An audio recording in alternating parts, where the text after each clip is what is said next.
Your study, Eliquis apixaban tablets reduce stroke risk better than warfarin, and over 97% of Eliquis patients did not experience a stroke. A first stroke occurred in 2.9% of warfarin patients versus 2.3% of Eliquis patients. Don't stop taking prescription Eliquis without asking your doctor. It may increase your stroke risk. Eliquis can cause serious and in rare cases fatal bleeding. Don't take Eliquis if you have an artificial heart valve, abnormal bleeding, or antiphospholipid syndrome. While taking, you may bruise more easily or take longer for bleeding to stop. A spinal injection while on Eliquis increases risk of blood clots, which may cause paralysis, the inability to move. Get medical help right away for unexpected bleeding, unusual bruising, or tingling, numbness, or muscle weakness. Medications such as aspirin products, NSAIDs, SSRIs, SNRIs, and blood thinners may increase bleeding risk. Tell your doctor about all planned medical or dental procedures. Learn more at Eliquis.com or call 1-855-ELIQUIS. Here's the Wall Street Business Report. Stocks rose on Wall Street following a better-than-expected report on the U.S. job market. The S&P 500 climbed 1%, marking its second weekly gain in a row. The Dow Jones Industrial Average added 1%, and the Nasdaq rose 1.2%. U.S. employers slowed their hiring last month, but still added a solid 139,000 jobs amid uncertainty over President Trump's trade wars. Lululemon Athletica sank after lowering its profit forecast for a full year. Treasury yields rose in the bond market. The yield on the 10-year Treasury note rose to 4.51%. The Dow was up 443 points to close at 42,762. The Nasdaq gained 231 points to 19,529. The S&P 500 added 61 to 6,000. For the Wall Street Business Report, I'm John Scott. News and analysis at townhall.com. The CD On-Point Weather is made possible by our friends at Palmetto Citizens Federal Credit Union on 107 The Point. Here's your weekend forecast. Well, we're not cooling down too much tonight. It's muggy and warm. The low temp is 74. Tomorrow, it's a mix of sunshine and clouds. A 30% chance we get an afternoon downpour. The high up to 94. For Sunday, scattered thunderstorms in the afternoon and the evening. 87 is our high temp. Have a great weekend. I'm Cal Moss with your on-point local weather. WQXL Columbia, W264DF. Grills, outdoor kitchens, fireplaces. Summer sizzle starts with Bart. This is 107 The Point. This is The Point. Make The Point radio. This is Sports Talk with Phil Kornblut and Chris Bergen. Sports Talk is heard across the state on radio affiliates of the Sports Talk Media Network and is streaming live on SportsTalkSC.com, as well as Twitter, Facebook, and YouTube. The South Carolina Education Lottery lucky number to call in is 888-898-2525. That's 888-898-2525. Now, here are Phil and Chris with tonight's edition of Sports Talk. All right, it's Friday. It's finally here. Great to have you with us. Made it through another week. Check this week off the calendar, and we move ever so closer to football season, of course. I think now we're in that mode where everything you think about is related to football season, making plans for trips and vacation and working around media days and other events, getting back in time for the start of camp, getting ready for the Palmetto Pigskin Tour, getting ready for the opening weekend. For me, the opening weekend is just going to be off the charts. Going to have, of course, high school football Friday night, high school scoreboard, then Saturday night at Clemson and LSU, and then Sunday afternoon in Atlanta, South Carolina, and Virginia Tech, plus all the other games, plus the race, the Southern 500 at Darlington. My goodness, what a weekend that's going to be. But that's down the road a little bit. In the here and now, it's super regional time. It's recruiting time. It's, Canadian Open, but almost U.S. Open time. We're going to cover all that and more tonight right here on Sports Talk. Phil Kornblut, Josh Cohen, from our studios in Columbia. For those of you watching the stream, Josh, now a full Gamecock, sporting his second Gamecock shirt in as many nights. He's got the fever, Bergie. Chris Bergen joined us from the press box at Plainsman Park? Plainsman Park. Yeah, Plainsman Park at Auburn. Yeah, he's got the Gamecock fever now. Second night in a row, he's got this Gamecock shirt on. So, how are things in Auburn getting ready for a first pitch in about 3 hours? If everything holds to schedule, how's everything looking? Well, first off, I was listening to your monologue at Open about looking forward to the start of football season and everything now geared towards the start of football season. I was thinking, not so fast, Phil. We still have baseball to get through first. And the Chanticleers and Auburn Tigers getting ready for game one of their Super Regional here tonight at 9 o'clock back home, 8 o'clock here in Auburn. Looks like the weather's going to hold just some wispy clouds, if I can borrow that term from the meteorologists around the state. Really hot day today. Temperatures got up near 90 degrees. Probably cool off into the mid-70s by the time the game is done. Pretty humid day here, but what you would expect in June in the South. But ought to be a terrific matchup, pitting two really good pitchers on the mound for Auburn. They'll send their stud, Samuel Dutton, who's 7-3 on the season with a 3.84 ERA, 92 strikeouts. That staff as a whole, 20th nationally in strikeout percentage. Meantime, Coastal will counter with their stud in Cameron Fluke, who's 7-1 with a 3.12 ERA, and the Coastal staff is 18th nationally in terms of strikeout percentage. So you've got two really, really good pitching staffs going against one another. Whichever offense responds, I think, will be the difference. But, you know, I'm sitting here and looking out on Plainsman Park, and they are continuing to put the construction hats on down the right field line. They have constructed makeshift bleachers on top of their batting cage just beyond the right field fence to put people on the roof over there. Meantime, down the left field line, there are already a bunch of folks tailgating in the parking deck, and you can look over. If you get a perfect seat, you can actually look into the stadium and watch from up there. So this atmosphere here tonight ought to be absolutely off the charts for Auburn's first ever Super Regional here at home. Well, for those of you watching at home on YouTube or any of our other video feeds, I'm donning the Coastal baseball cap tonight. So any Coastal fans there, they have a good as many tickets as they could get their hands on. They use them. They get as many people as they can to Auburn.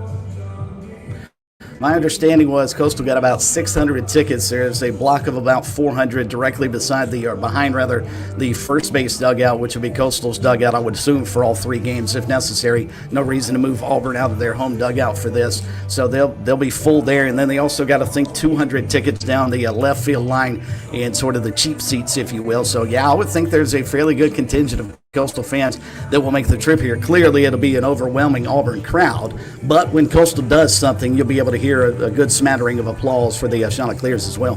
So what kind of strategy are you expecting tonight with these two pitchers, two excellent pitchers going? Are you expecting the two coaches to play for an early run if they get the opportunity, not try and play for the big inning? I mean, they'd love to have the big inning, but thinking that maybe runs are going to come at a premium, you're going to bunt people over. You're going to try and take advantage of getting somebody home from third base with less than 2 out. I mean, what do you think their strategy will be, considering the kind of pitching each side's going to be facing tonight?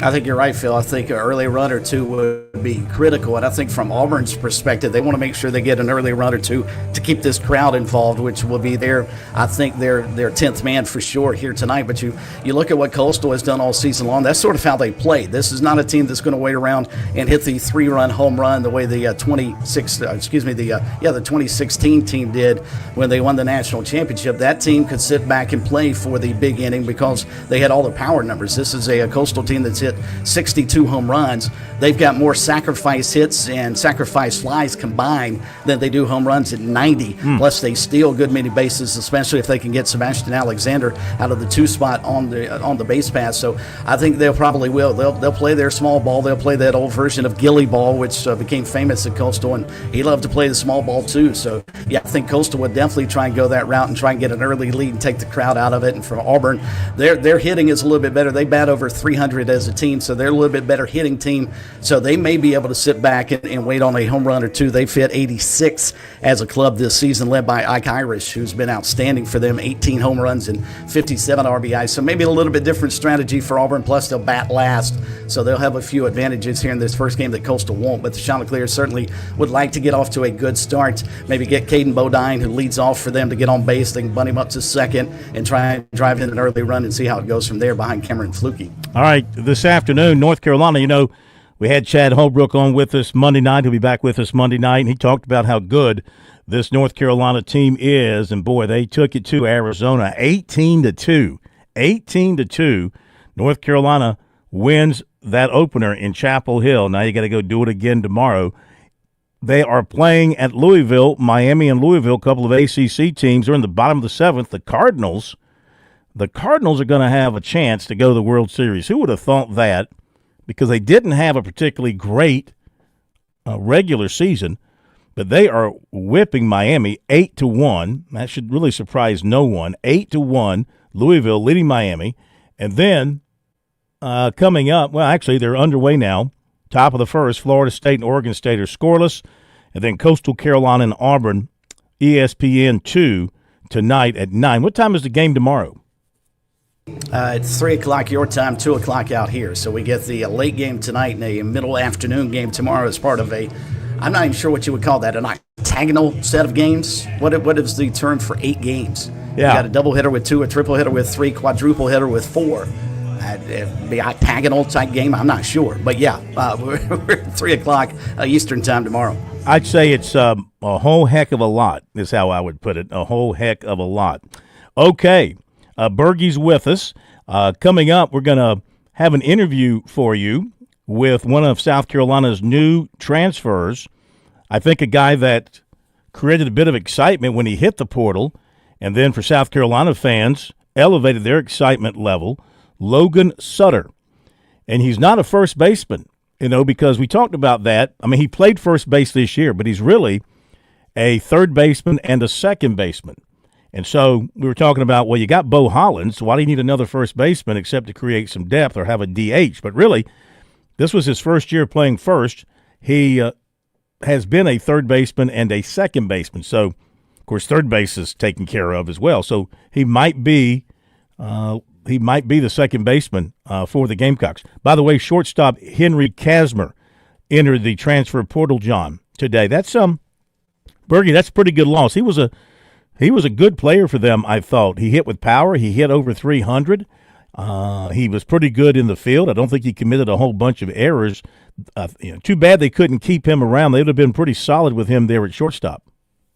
Yeah, he was one of the guys that as the portal was open, on Monday, and the week went along, you thought maybe they have found a way to keep him, but evidently not. And I agree with you. I think that's a big loss for them in the middle of the infield. They're a pretty nice little duo up the middle, and for them not to be able to retain him, I think is a loss. Now, again, we don't know.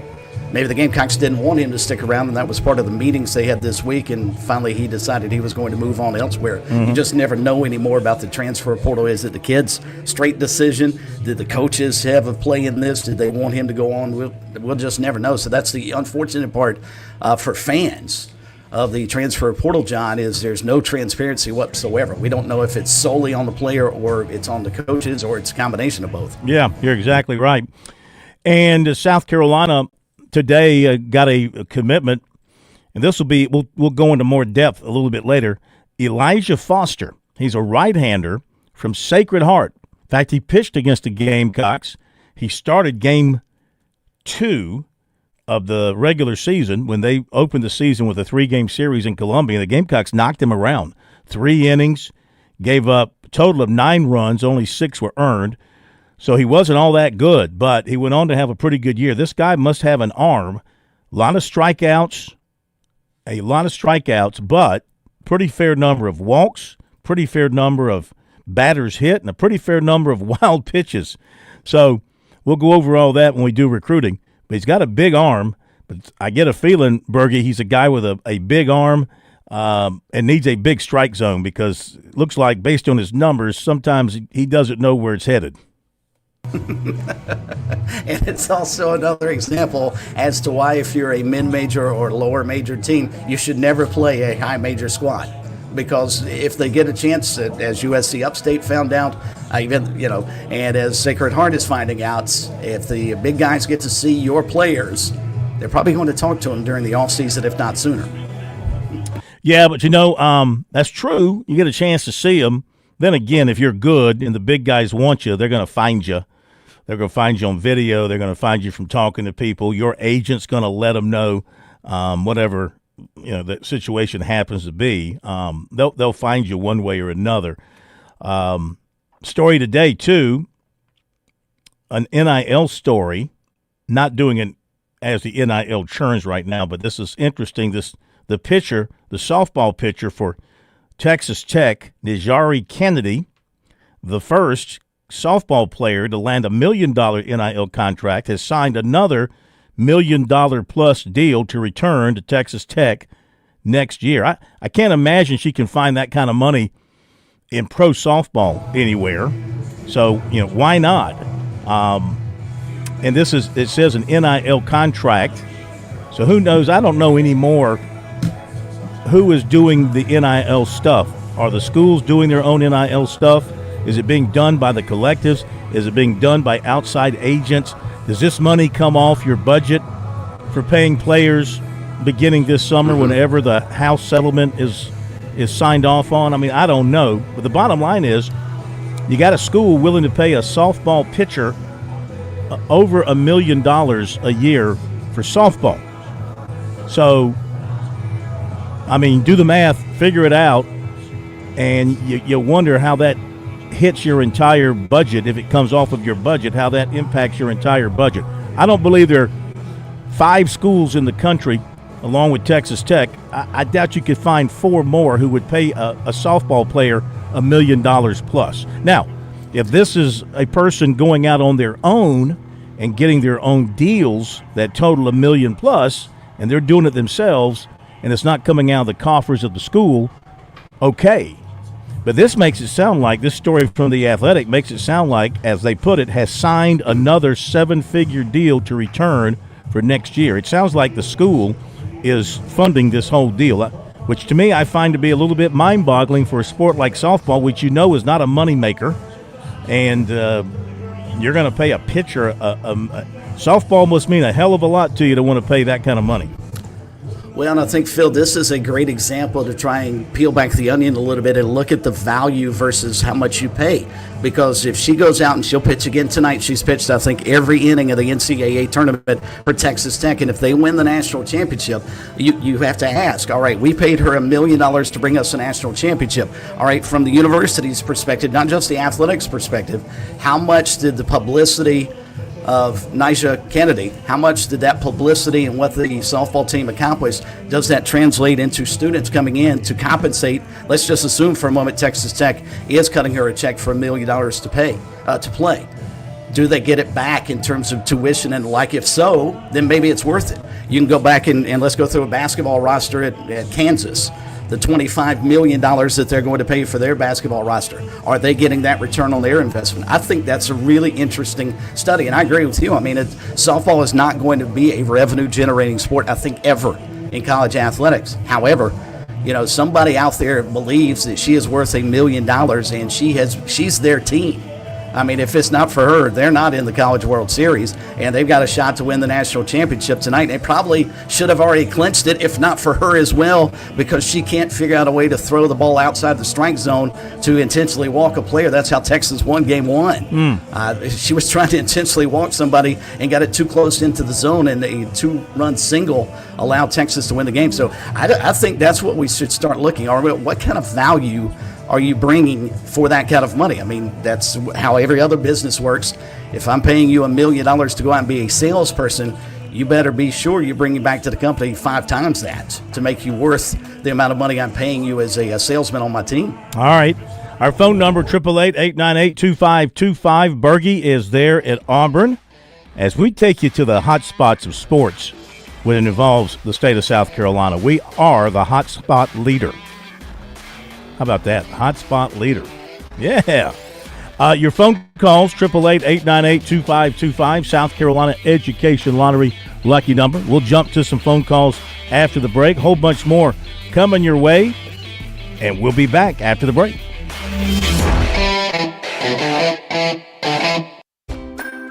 I'm State Treasurer Curtis Loftus. Whether it's becoming a teacher, dentist, or engineer, every child deserves the chance to chase their dreams. Investing in a child's education with Future Scholar, South Carolina's 529 College Savings Plan, can help turn those big dreams into next steps. So don't wait. You can start with any amount. Contributions are tax deductible and earnings grow tax-free. Discover the smart, easy way to save for college at futurescholar.com. Traveling can be the worst, especially when you can't find your favorite show. Well, don't worry. We've got the perfect way to keep up with everything happening in the Palmetto State when you're away from home.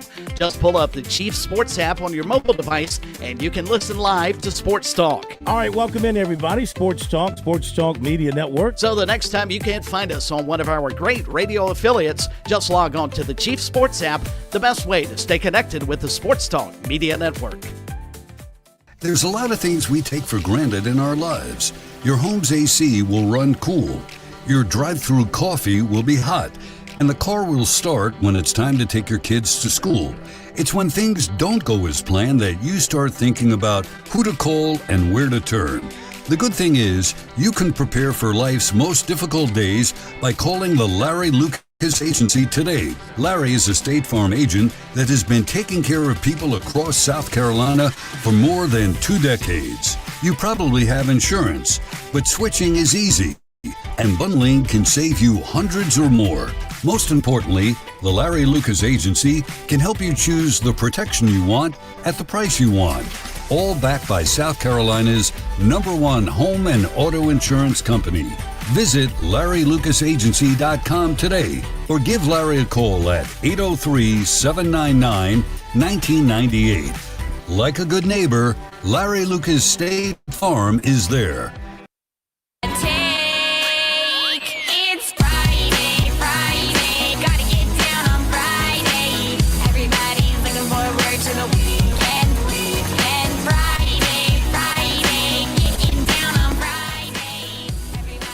Okay, welcome back. It is Friday, but we also know what today is. Today is commemoration of D-Day, 81st commemoration of D-Day.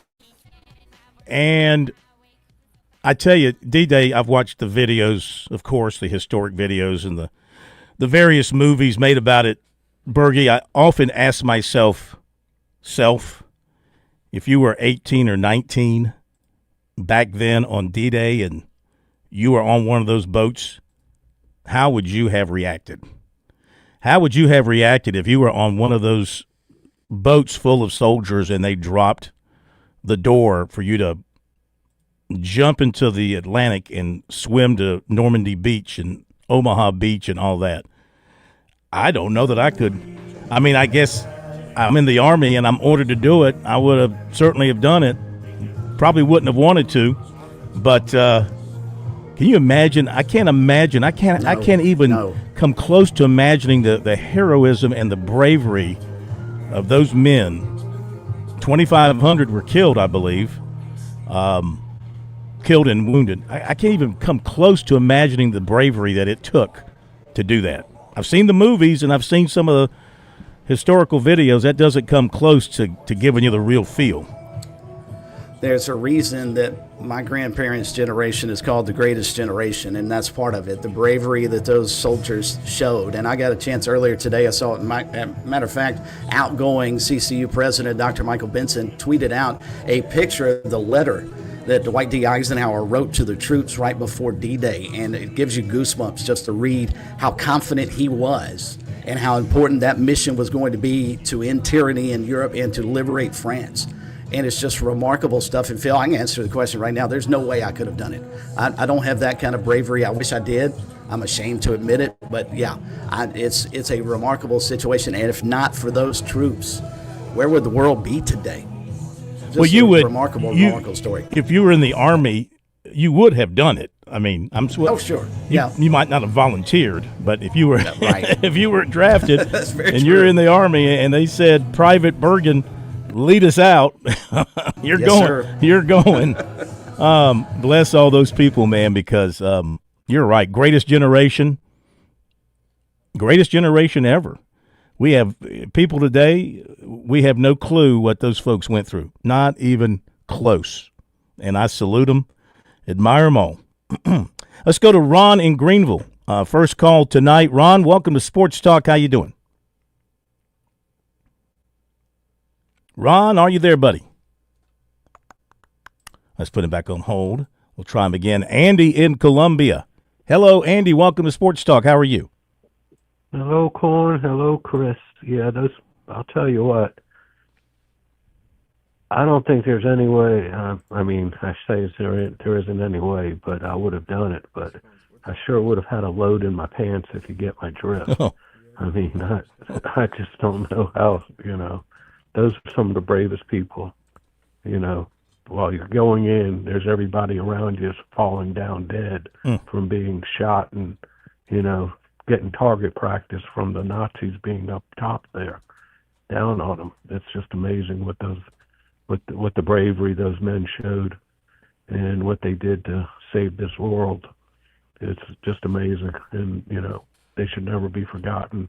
Not to mention their families should never be forgotten for the sacrifices that they made by having their loved ones give their lives to do that. And even the ones who didn't lose their lives, having their families go over there, to help free the world from the tyranny and the madness that was Adolf Hitler. But regarding this young lady, softball player, I read that it came from their Matador collective.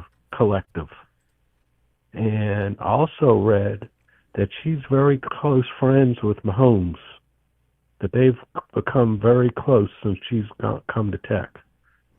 So I'm wondering if, they're saying 7 figures. She got $1 million last year. She said she was coming back. They were afraid she was going to go into the portal. How much do you think, they're not telling us exactly. Do you think she got like $1.25 million, $1.5 million, got a little bit of a raise? I think so. I think I might have read 1.2 somewhere, 1.2. Yeah, because all I saw was 7 figures. I didn't see where it said exact. So, you think Mahomes kind of upped some of this, I'm sure he's a big cash cow into the Matador collective. Not to mention, don't they have some big fat cat oil guy that's gives a ton of money to their collective? It's a Texas school, so they do.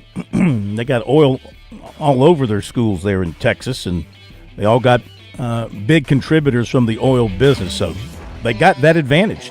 We'll be right back. On Point Weather is made possible by our friends at Palmetto Citizens Federal Credit Union on 107 The Point. Here's your weekend forecast. Well, we're not cooling down too much tonight. It's muggy and warm. The low temp is 74. Tomorrow, it's a mix of sunshine and clouds. A 30% chance we get an afternoon downpour. The high up to 94. For Sunday, scattered thunderstorms in the afternoon and the evening. 87 is our high temp. Have a great weekend. I'm Cal Moss with your On Point local weather. Are you ready to have a boatload of fun this spring? Sail on down to your local Palmetto State Armory store and deck yourself out in our new lifestyle t-shirts, hats, and fishing shirts. Seize the day with brands like Hey Dudes, Costa, Turtle Box, Local Boy, and more. Our selection of rifles, pistols, and shotguns is sure to impress. So don't be left fishing for something to wear once the warmer weather has arrived. Check out one of our 9 retail locations or PalmettoStateArmory.com to outfit your next adventure. Personal day. With SRN News, I'm Keith Peters in Washington. A man who investigators say was driven by a desire to kill all Zionist people when he threw Molotov cocktails at demonstrators in Colorado, raising awareness of Israeli hostages, has appeared in federal court to face a hate crime charge. Mohammed Sabri Solomon answered yes, and I understand in Arabic as the magistrate judge explained his rights in the Denver courtroom on Friday. Solomon is accused in the attack Sunday in the city of Boulder, which investigators say he planned for a year. The Supreme Court is clearing the way for the Department of Government Efficiency to access Social Security systems containing personal data on millions of Americans. The court's majority sided Friday with the Trump administration in its first Supreme Court appeal involving Doge. More details at srnnews.com. Hey, this is Kev with my good friend Ken from over at Broker Solar, and he really is a good friend. I've known Ken's family for more than 20 years. All right, so how many people lost power for an extended time back when we had that hurricane come through here, right? You got the solution, though, Ken, the solar-powered batteries. The battery with solar system is essential. Not only can you back up your loads in an emergency event like a power outage, but you can also control the peak times that you use power, and the batteries can kick in to supplement your power usage. With our solar batteries, you can back up the home just like a generator would, but run it off the clean energy from the sun, which we get every single day. So no need to refill the gas, propane tanks, all powered by the sun. Remember, Broker Solar is local. You make the call, the investment is worth it. How do the Point listeners find you over at Broker Solar, Ken? The best way is going to be through brokersolar.com. Plenty of contact us buttons, but the phone number to reach us at would be 803-807-7417. Are you looking for free checking and free savings? Dave Ramsey here, telling you to go see my friends at Palmetto Citizens Federal Credit Union. They're not a mega bank that's so big they lose the ability to treat you like a human being. At Palmetto Citizens, you're not just a number, you're a member. Join today at any of their 14 locations or at palmettocitizens.org. Federally insured by the NCUA.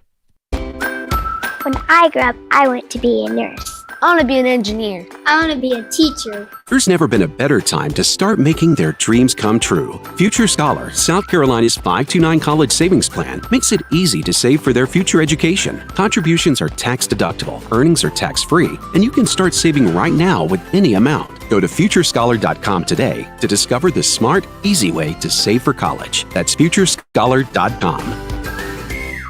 Escape the hustle and bustle of everyday life with Spa MD, your sanctuary of rejuvenation. Feel the tension melt away as our expert team guides you through your customized wellness journey. From soothing massages to revitalizing treatments, we promise a remarkable experience that leaves you feeling renewed and empowered. Discover the calm within every visit. Reach out at 251-9400 or online at visitspamd.com to explore your options. Your oasis of tranquility awaits.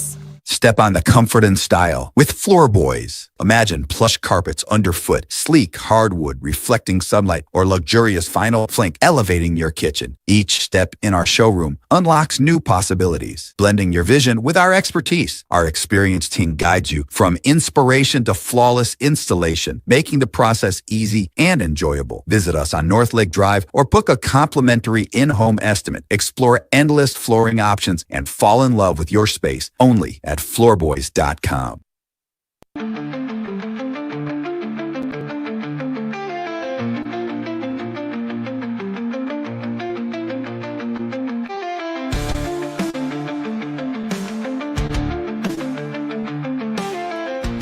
Okay, we're back at Sports Talk Media Network.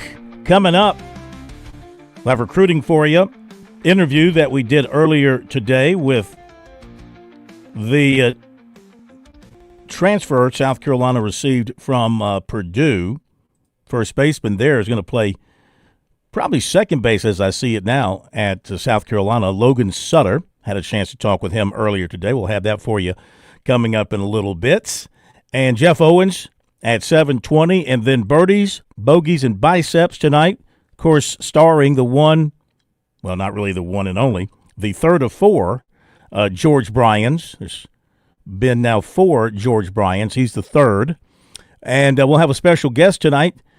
Gamecock star Frankie Harris will join us tonight to talk about qualifying for the U.S. Open, which comes up next week at Oakmont. What a great thrill for him. I saw some video of Oakmont earlier this week, and the rough is going to be, if it stays like it was in that video, the rough is going to be absolutely brutal. Excellent. Absolutely brutal. I mean, I'm expecting the winning score to be somewhere over par, because there's no way you're going to find your ball. There's going to be so many lost balls, so many penalty strokes. We're going to hear a lot of complaining about it, I'm sure. MJ Ward will be there, and he'll be joining us on Wednesday through the rest of the week. But, my gosh, they have let that rough really get high and thick. So that's going to be tough. Bergie is at Auburn. We're here with Josh Cohen, now a Gamecock. And we're starting something here on Sports Talk tonight called the Josh Cohen College Freshman Question of the Night.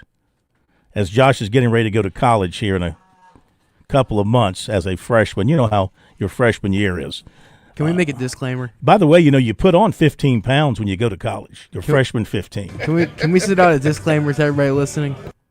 What's the disclaimer? I'm still a Gator, okay? Well, 2 nights in a row you wore a Gamecock shirt. I have an excuse for both nights. Bergie, I promise you by mid-September he'll be singing the Gamecock He can't fight be song. a Gator. He's not going to school at Florida. That's a contradiction in terms. You're no longer a Gator, Josh. I am a Florida Gator. I'm a Florida Gator. All right, so here we go. Here's the Josh Cohen College Freshman Question of the Night to Josh. Josh, how soon into your college life will you smoke your first joint? Josh, let me help you out here. You better admit to never, since that's illegal in our state. How soon in your college life, maybe it might not be your first joint. Let me rephrase that. Your first collegiate joint. Let me rephrase that. Your first college joint, how soon will you be toking one up? Never. I mean, never. When was your first? I have never, and I'll put my hand on 3 stacks of Bibles. You can give me a lie detector test. I have never smoked marijuana. Now, I've inhaled because I've walked past it. You can't help but walk past it. Bergie, you know that, right? Didn't you live in Bates? No, I didn't. I lived in the Honeycombs and then in the Roost, so I'm not going to admit. Well, the Roost. The last My several God. years. I'm not going to admit there. You know you inhaled something walking through the Roost. So, yes, I did pick up some secondary aroma, but nothing firsthand. You just pick up secondary aroma by driving through Columbia. That's so, true. I mean, Walk outside this building. All right. So what's your answer going to be for the freshman question of the night? Not applicable. Okay. We shall see about that. Before we get back to phone calls, you've got an interesting story that Chapel Fowler of the State has reposted from the mouth of the West Virginia head baseball coach. Yes, evidently Club DKS did not sit well with the folks at West Virginia. Even though they got out of the regional, Steve Saban's their head coach took exception with Club DKS, especially their new setup with the bullpen. He said, and Chapel writes, ahead of West Virginia's opening super regional game at LSU on Saturday, Sabans was asked about the, quote, issues his Mountaineers bullpen faced against Clemson. He said, I like that you called them issues. Saban said, I agree with issues. He then launched into an extended critique of the visitors' bullpen set up at Doug Kingsmore, which Clemson changed ahead of the 2025 season. Eric Bakich, of course, wants his fans to be rowdy, create the 10th man atmosphere at Doug Kingsmore Stadium. Meantime, Saban's credited Clemson for having an awesome attendance at the home games, but he said it's more like a minor league atmosphere as opposed to a true atmosphere like LSU's. He said at Clemson it's kind of that minor league thing where it's offensive oriented. Here's why, if you've ever wondered why we call it Club DKS, here's your reasoning right here. Every time there's a ball or a walk, a hit, the music gets louder, so it's a little bit of an artificial heart rate increase, I think, for pitchers and for defenders, end quote. Then he went on to say against Clemson's visiting bullpen, he said the setup is, quote, bogus, because in his opinion it allows for, quote, drunk frat guys to get too close to opposing pitchers as they warm up in the bullpen before coming into the game. He went on to say it's a net where a pitcher, as he's warming up, someone could actually grab a pitcher's arm. And so I'm all for environment. It's just that as somebody was warming up, somebody could actually reach out and grab an arm. Now, he was asked if any of his pitchers were touched by Clemson fans. He said, I don't want to say that. I don't know for certain. It's close enough to be able to do that.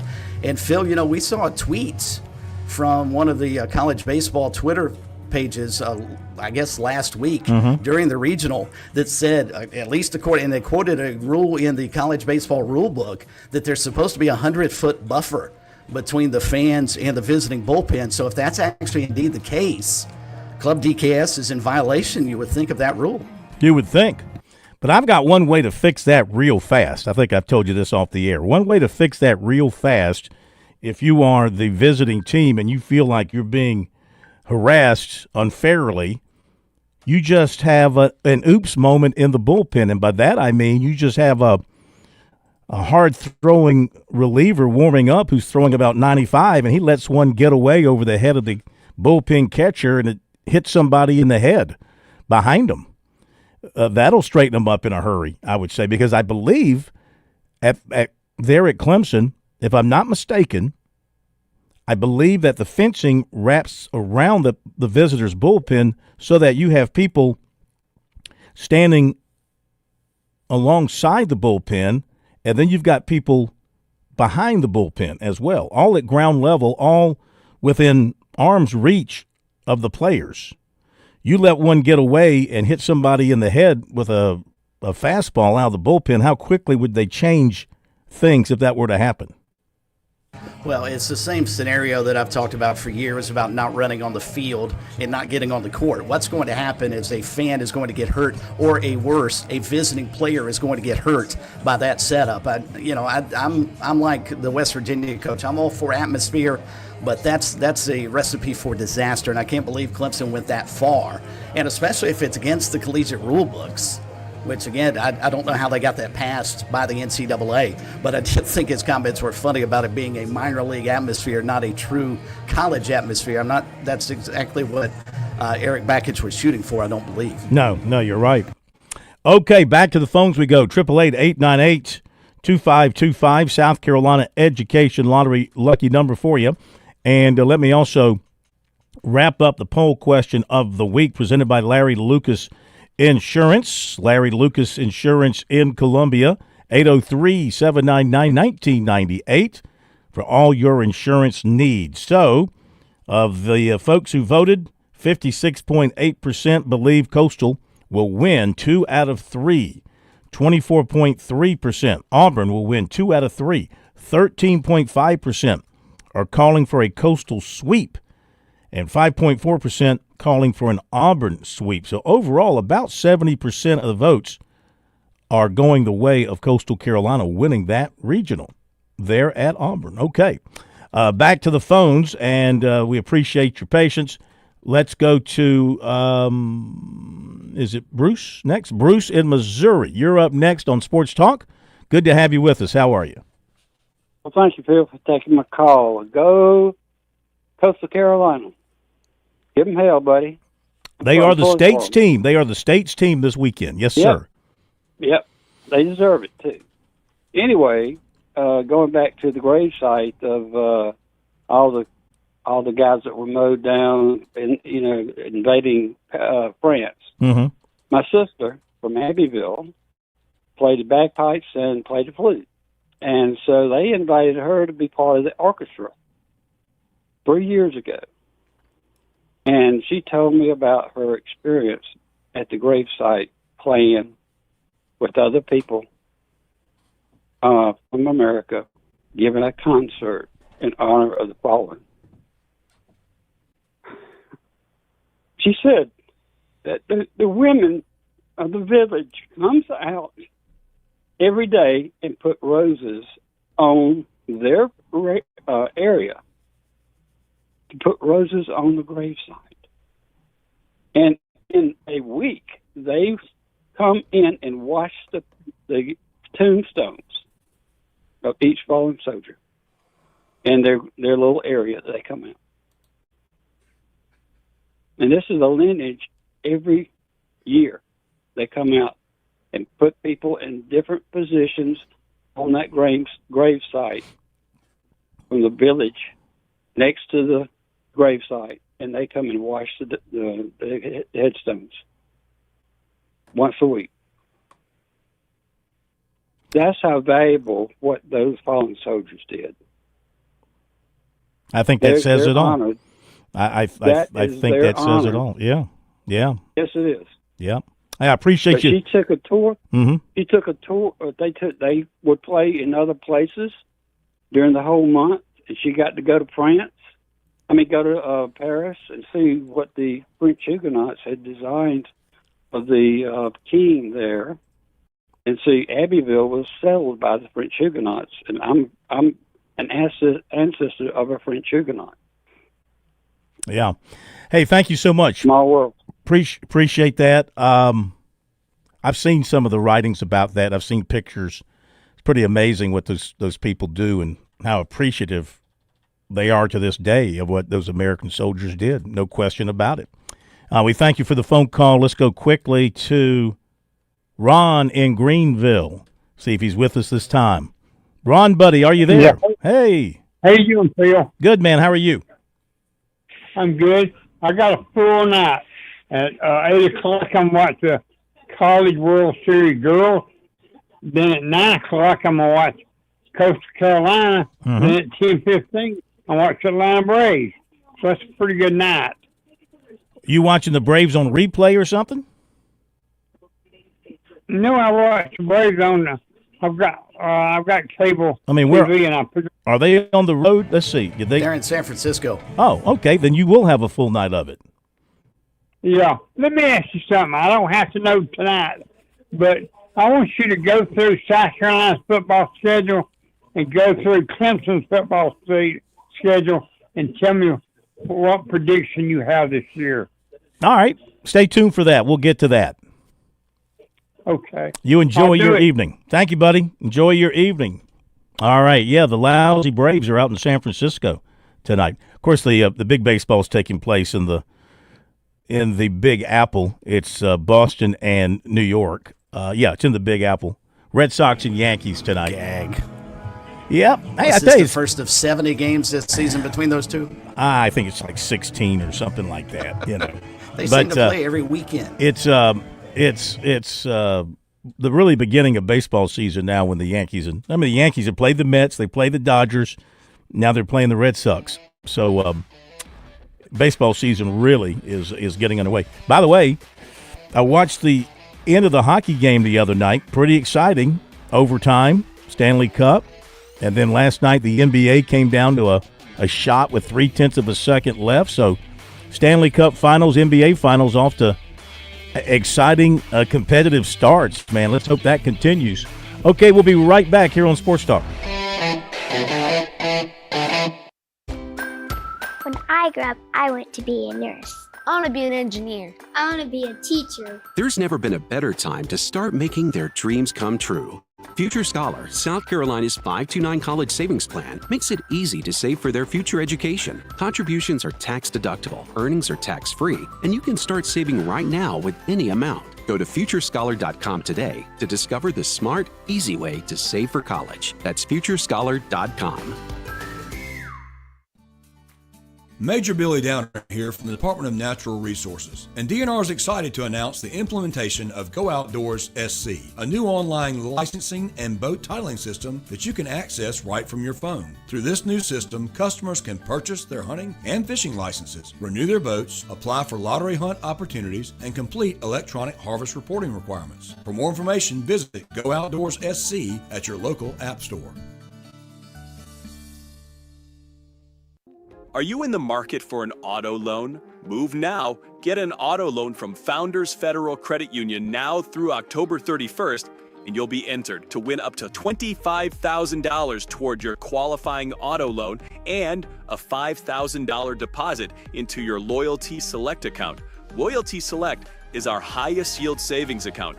Leave it there to grow or transfer it out to spend. And the best part?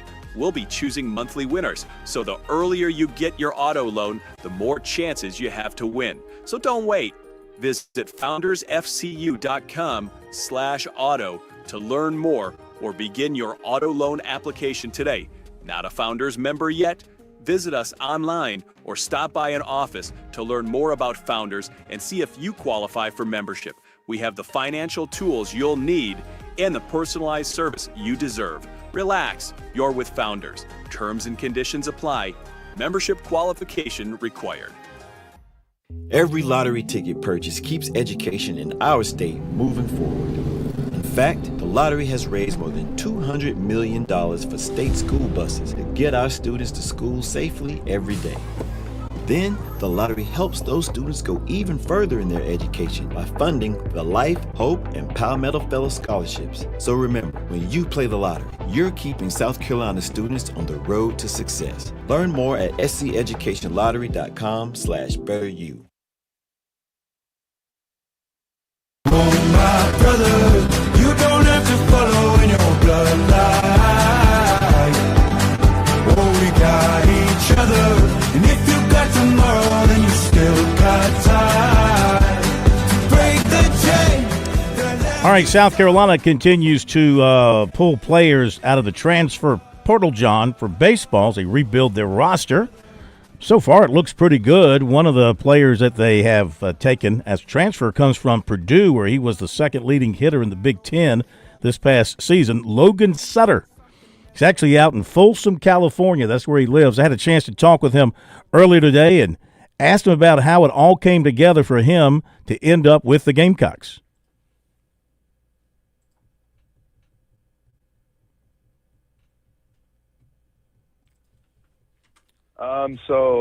Actually, Coach Rooney, who's the recruiting guy at South Carolina, obviously, he was at Purdue, and he was the one that recruited me to go to Purdue.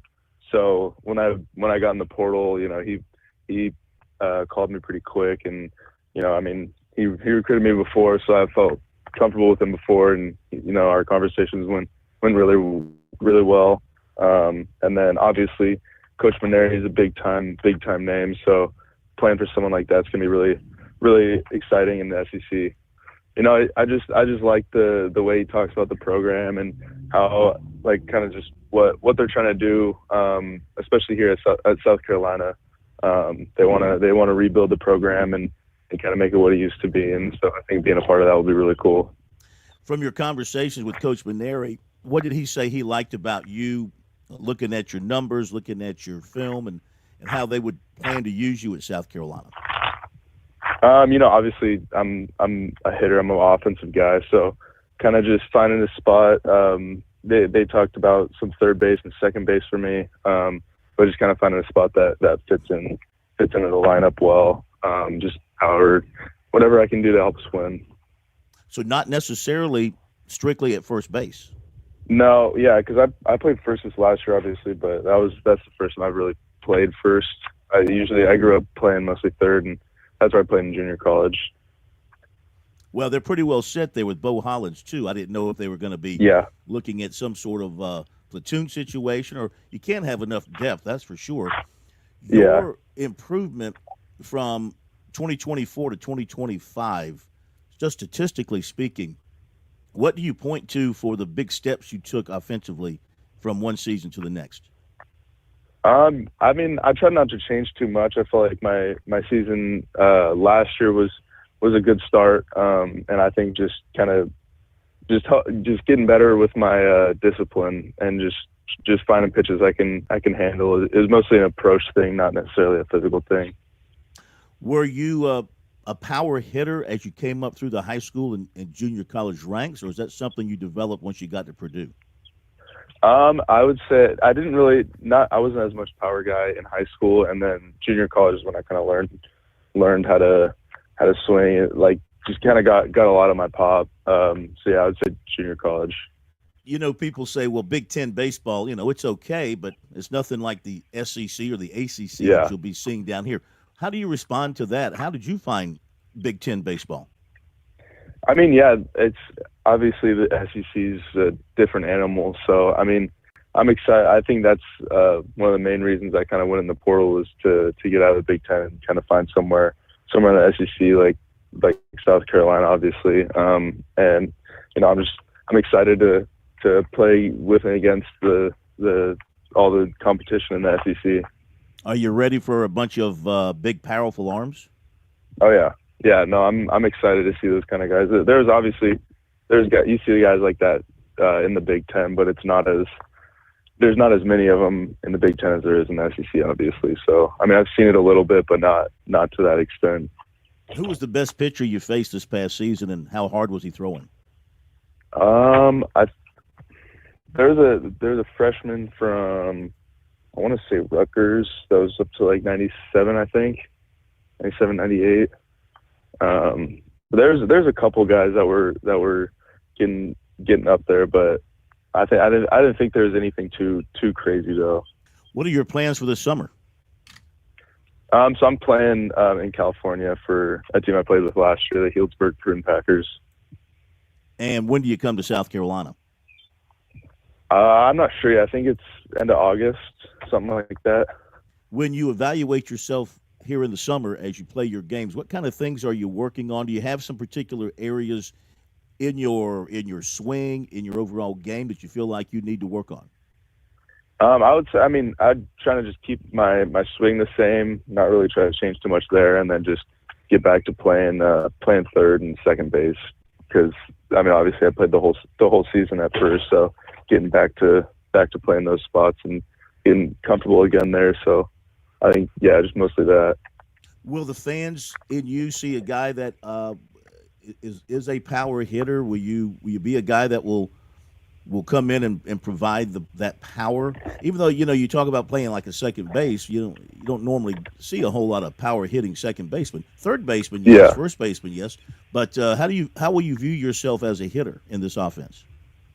Kind of just all around, like just kind of dynamic. Like I definitely wouldn't say I'm strictly power hitter. I hit a lot of doubles, just have high average. So I think just kind of dynamic and being able to do whatever I need to.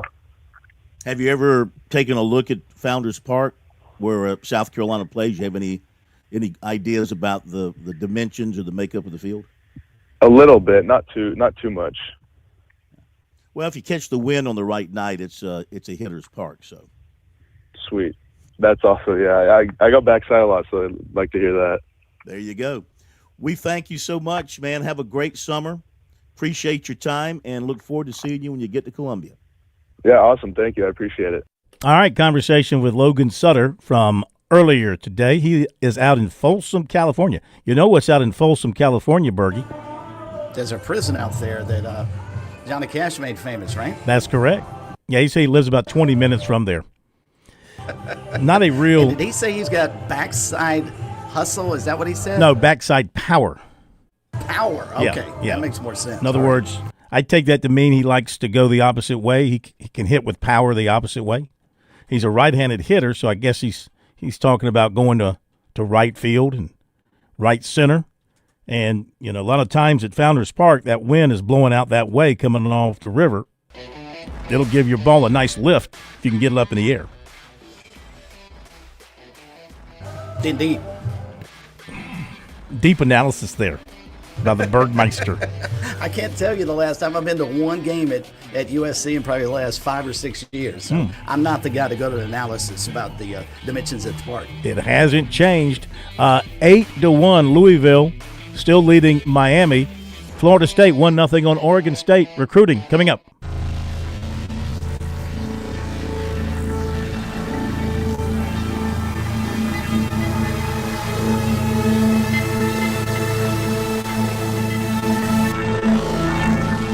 WQXL Columbia, W264DF. Grills, outdoor kitchens, fireplaces. Summer sizzle starts with Bart. This is 107 The Point. Breaking news this hour from townhall.com. I'm Keith Peters in Washington. In Ukraine, at least 3 people are dead after Russia launched 452 drones and 45 cruise missiles, which hit the capital of Kyiv in the latest escalation of fighting. On the Salem News program this week on Capitol Hill with Tony Perkins, Texas Congressman Michael McCall says there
dismantle the agency.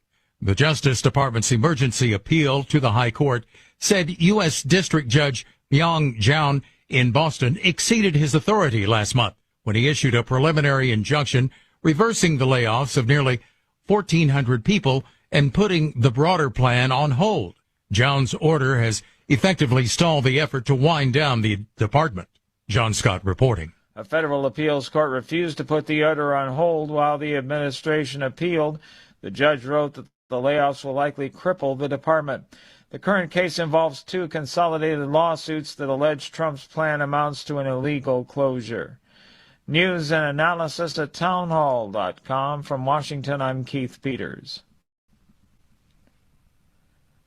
On Point Weather is made possible by our friends at Palmetto Citizens Federal Credit Union on 107 The Point. Here's your weekend forecast. Well, we're not cooling down too much tonight. It's muggy and warm. The low temp is 74. Tomorrow, it's a mix of sunshine and clouds. A 30% chance we get an afternoon downpour. The high up to 94. For Sunday, scattered thunderstorms in the afternoon and the evening. 87 is our high temp. Have a great weekend. I'm Cal Moss with your On Point local weather. WQXL Columbia, W264DF. Grills, outdoor kitchens, fireplaces. Summer sizzle starts with Bart. This is 107 The Point. This is The Point. Make the... Welcome back to Sports Talk on the Sports Talk Media Network. You can reach the guys with the South Carolina Education Lottery lucky number, 888-898-2525. That's 888-898-2525. Now back to Phil and Chris with the second hour of Sports Talk on the Sports Talk Media Network.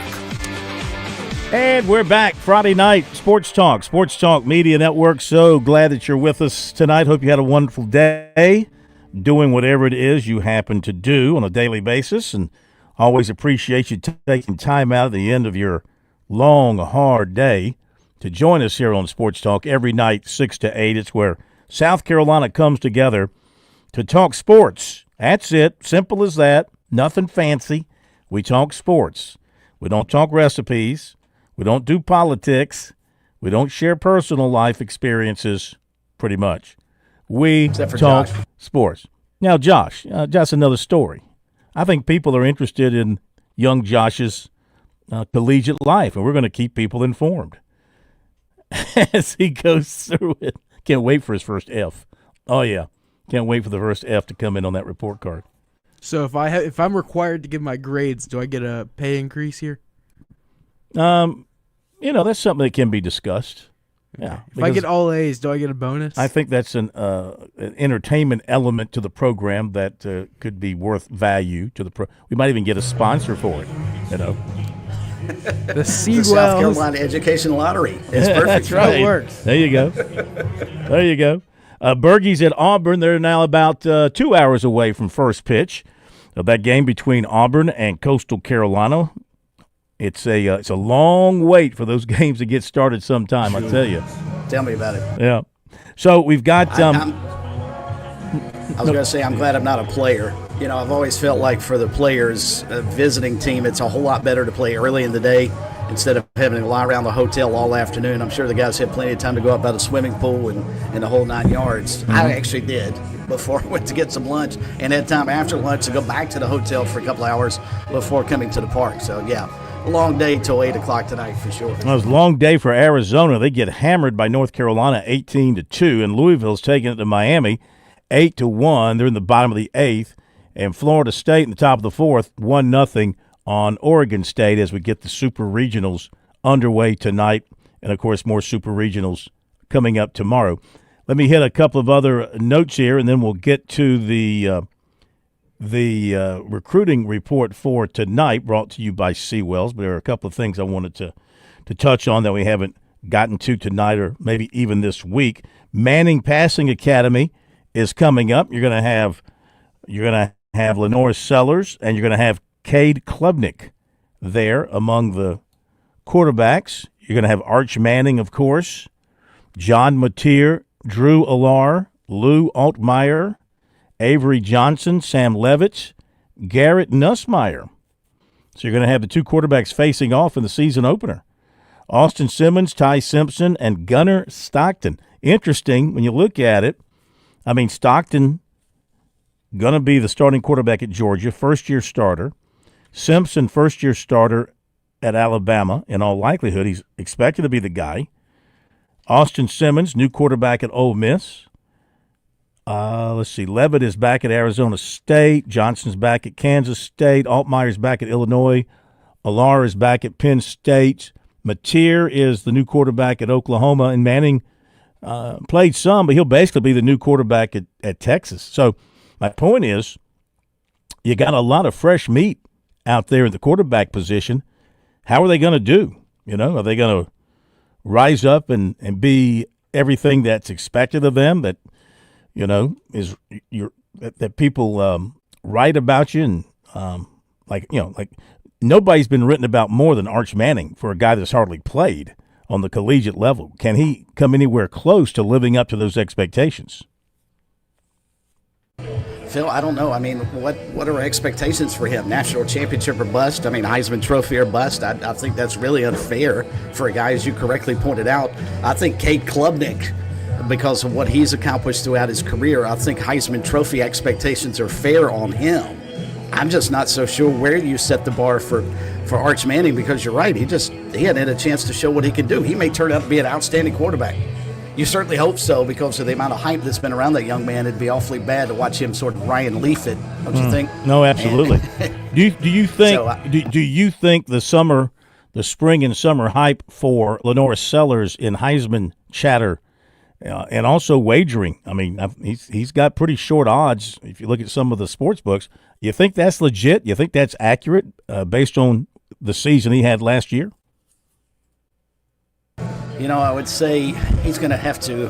What were his numbers last year? I mean, he's going to have to improve, I would think, considerably, both passing numbers in particular, because it used to be, until Travis Hunter won it this year, it used to be a quarterback on the best team in the country that usually ended up winning that award. Is South Carolina going to be in that mix as one of the best teams? I'm not so sure, especially considering all they've got to replace on defense. But, at this point in time, sure, why not throw him in the mix? I mean, he had a terrific year last year, especially finished it extremely well. I think, obviously, the Clemson game being the highlight of the way things finished, especially on the ground. But I think he's definitely going to have to pick up his passing numbers, don't you think, from last year for him to have a chance. I mean, got through for 2,500 yards is not bad. 18 touchdowns and 7 picks. But, I mean, to be in the Heisman discussion, don't you have to be nearing about 3,000 yards passing? Yeah, those aren't eye-popping numbers. 66% completion is pretty good, 2,534 yards.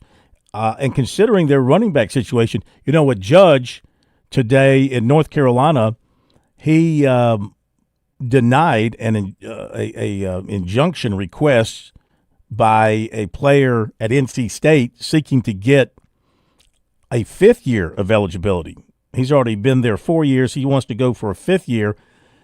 He was seeking an injunction against the NCAA, preventing them from enforcing their rules about eligibility, and he denied that injunction. So this kid remained ineligible.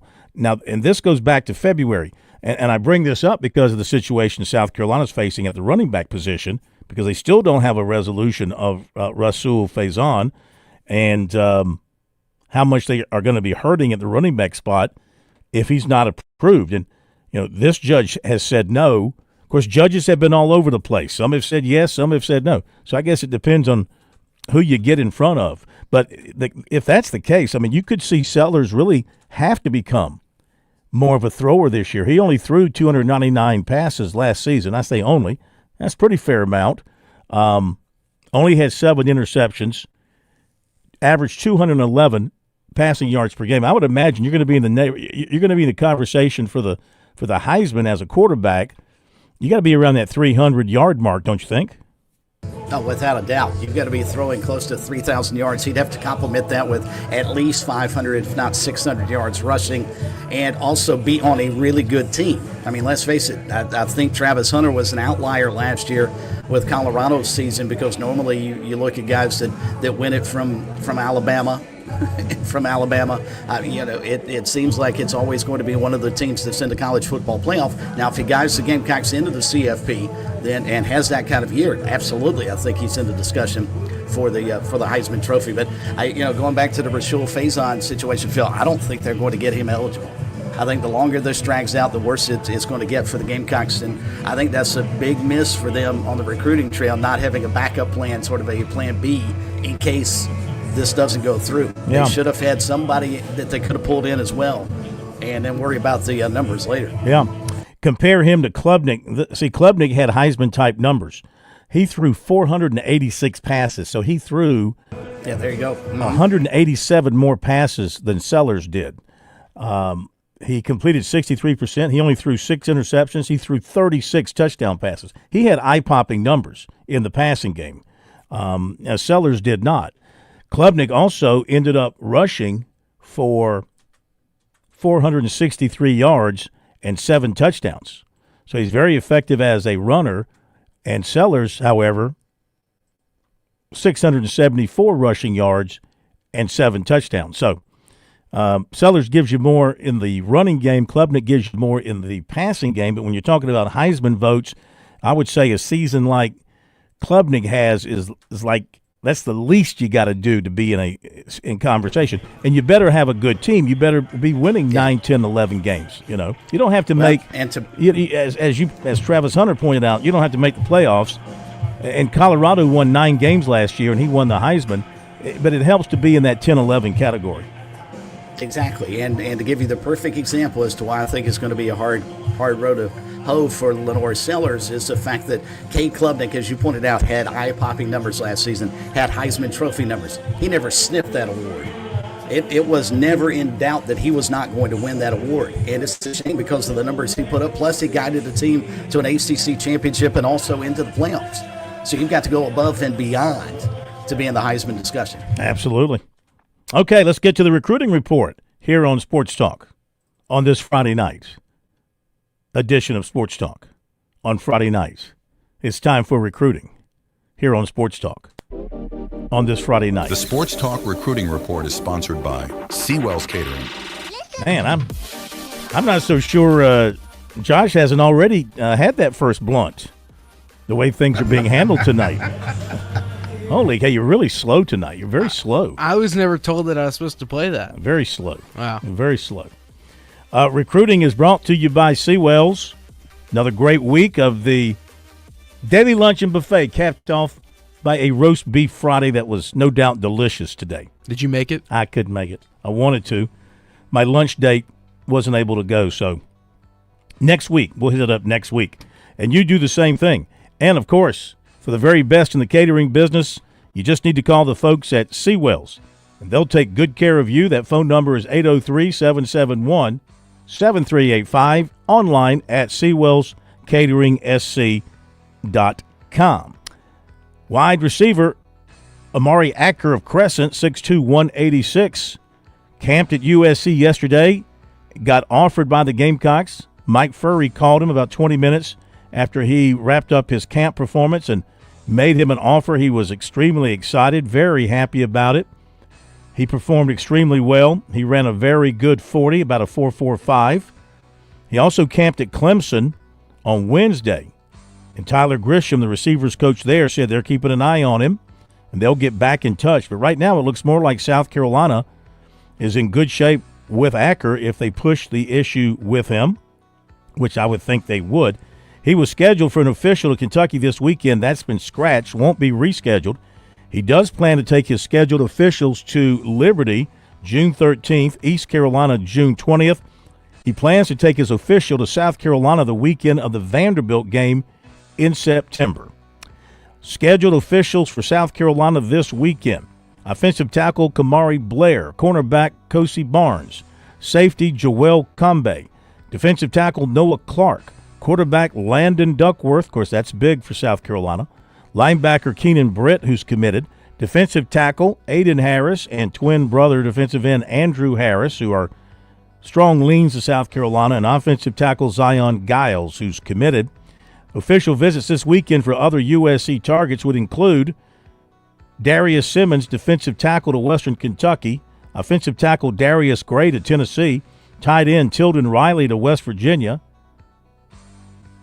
defensive back KJ Johnson to West Virginia, defensive end Carter Meadows to Penn State, receiver Travis Johnson to Penn State, offensive tackle J.B. and Shabazz to Penn State, offensive tackle Desmond Green to Oklahoma, defensive tackle Teron Richardson to Oklahoma, defensive end Keyshawn Eliezer to Ohio State, defensive end Julian Walker to NC State, offensive lineman Trey Aiken to NC State, cornerback Kerry Adams to Michigan, running back Amari Thomas to Kentucky, defensive tackle Pierre Dean to Georgia, safety Tamarian Watkins to Georgia, offensive tackle Zachary Lewis to Georgia, and safety Samari Matthews to Florida State. Also, defensive tackle Sevin Cloud to Florida State, running back Carson Baker to Florida State, and receiver Samorian Wingo to Florida.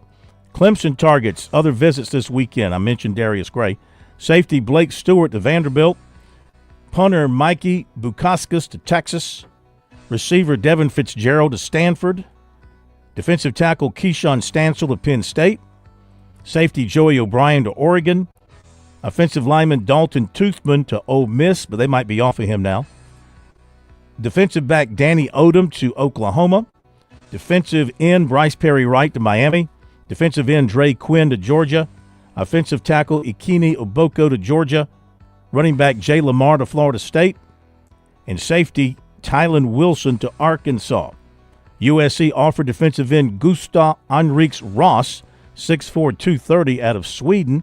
He was in camp on Thursday. He's traveling to several camps with a group represented by PPI Recruits, which helps to place international football players in U.S. colleges.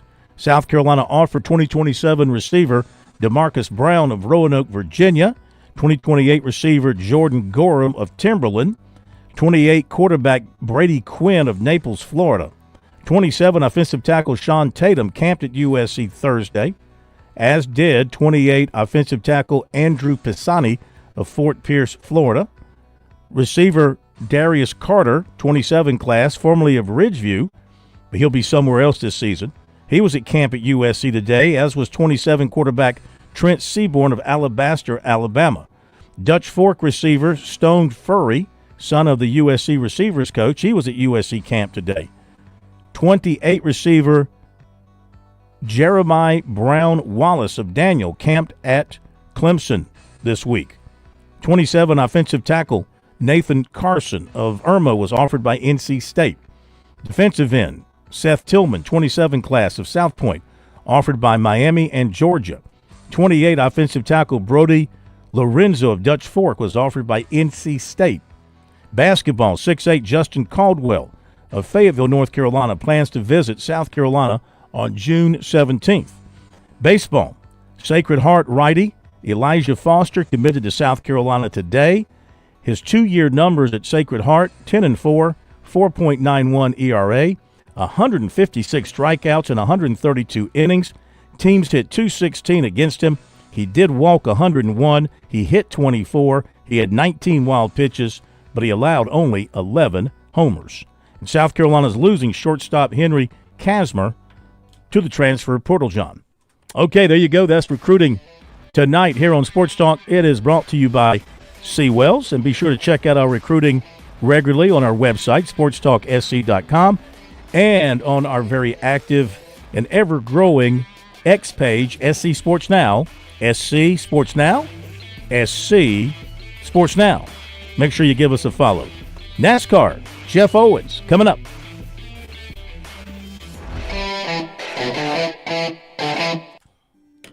I'm attorney Jim Corbett. I'm not a case manager. I'm a lawyer for over 35 years. I don't charge 40% for your injury in your wreck case or any on-the-job injury. Call 803-765-2968 and ask for Jim Corbett, or email me, jim@jimcorbettattorney.com, for the experience of a lawyer handling your injury case. Jim Corbett, 803-765-2968. Jim@jimcorbettattorney.com. Put 35 years of experience to work on your injury case. You've put in the work for your education. The extra early, extra late, extra work. That's because you understand education opens doors to better pay, better opportunities, and a better you.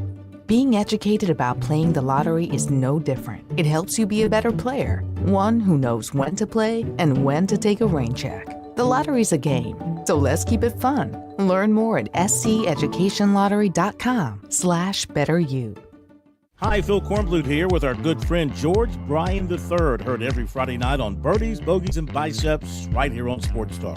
George, the Tsunami Bar, a very valuable tool for golfers. Why is that? Well, the first thing that I say is the tempo. It's the only tool out there that allows the study of tension right from the first grab to be expressed, and rhythm and tempo is what makes the bar work, and it gives you something awfully special to keep those hands soft and get that rhythm going.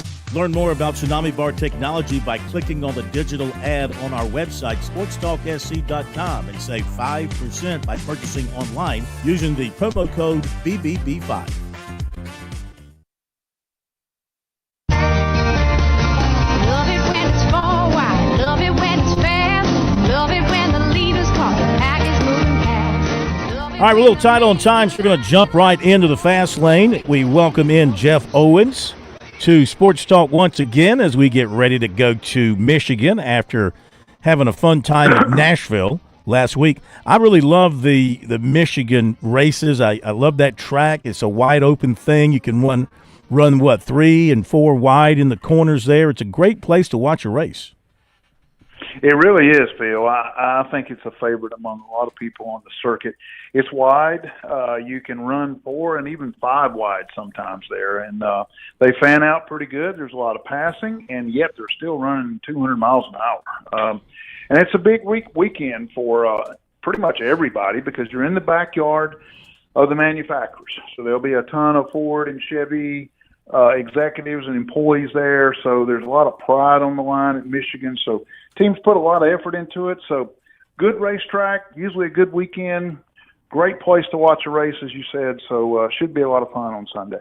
And so the news this week that the Michael Jordan team, maybe you can explain it for those of us who don't understand how the charter system works and all that, but the lawsuit that they had filed against NASCAR, was it like dismissed, or what's that deal? Well, it wasn't dismissed. They lost a hearing over one of the contentions arguments in the lawsuit. That, you know, Hamlin and Jordan have filed an antitrust lawsuit against NASCAR, and it's over the charter system. And one of the things they were contesting was that, you know, NASCAR was arguing, or Hamlin and Jordan were arguing, that they should be able to have their charter this year while this court case is playing out in court. And they asked for an exception for NASCAR to allow them to do that, and a lower court approved that. So those teams are racing currently right now under charter, just like normal, even though the lawsuit is pending. The judge today overturned that. So now Hamlin and Front Row Motorsports could lose their charters while this lawsuit is playing out, which means they would kind of be an open team, and they would have to go to the track every single week and qualify for the race instead of having a guaranteed spot.